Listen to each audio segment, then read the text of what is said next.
Let's go to Rochester, New York. David Primo with us from the University of Rochester, and we talk to him about political economics. We'll touch on a little regulation here, but much more this tax holiday. David, good to have you back on the show.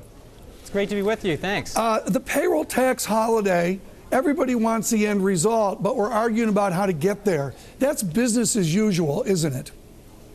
It really is, and one thing we've noticed in the last 10, 20 years in Congress is that we see these omnibus legislation, we see these massive pieces of legislation that members of Congress try to push through at the last minute, and that's just not a good way to engage in policymaking. The end result is usually bigger government, more government, and not necessarily more efficient government as a result. You're an historian as well. When did this start? When did we start having a bill and we throw something totally opposite it, back onto it, and back onto another? Is there a tipping point when we became like this?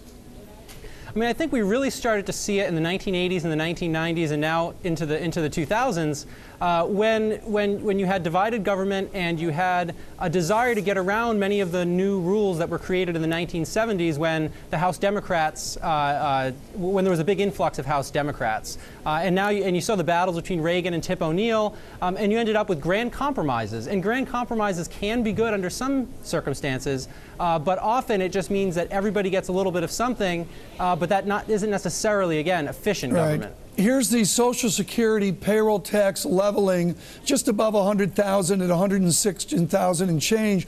And you can see how it's gradually moved up to the 70s, the 80s, and the 90s. David Primo, I would suggest there's a real free lunch feel to this payroll tax holiday that everyone's talking about. Do I have that right? Is this just too good to be true?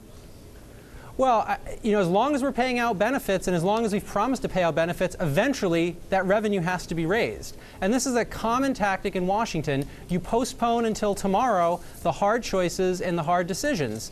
So it may be good in the short run to put more money in people's pockets, but the question becomes, what is the federal government going to do 5, 10 years down the road when our deficits and our debt become too large to be sustainable? I know your Santa Claus list looks good, David. If you were to do a Santa Claus list for regulation, what would you wish for this holiday season?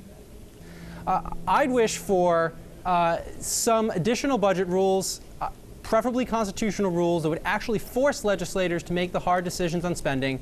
And also, I think we need to revisit campaign finance law. I've recently done some work on disclosure laws, and if you look at that research, you see that the benefits of campaign finance disclosure laws aren't as large as people say they are. They don't provide as much information to voters as reformers claim that they do, and they burden speech. It makes it harder for people to participate in the process. In some states, if you want to get together with a neighbor and put out a newspaper ad with regard to a ballot initiative, you actually have to get the permission of government before you can do that. You actually have to create a government committee. That seems ludicrous. What would be the appropriate campaign finance law? The appropriate campaign finance law would, frankly, be one that deregulates the system in fundamental ways. What we've seen since Watergate is a consistent ratcheting up of the law, and every law that's been passed, both at the state level and the federal level, has had lots of unintended consequences. One unintended consequence, I think, of disclosure laws, for instance, is that you end up dissuading people from participating in the process, and that's a real issue. And what we're seeing now, at the corporate level, is a call for shareholders, in some cases, to have to approve the political expenditures of a corporation, and that seems like a dangerous path to go down. To all of a sudden ask shareholders to essentially micromanage the operation of a corporation.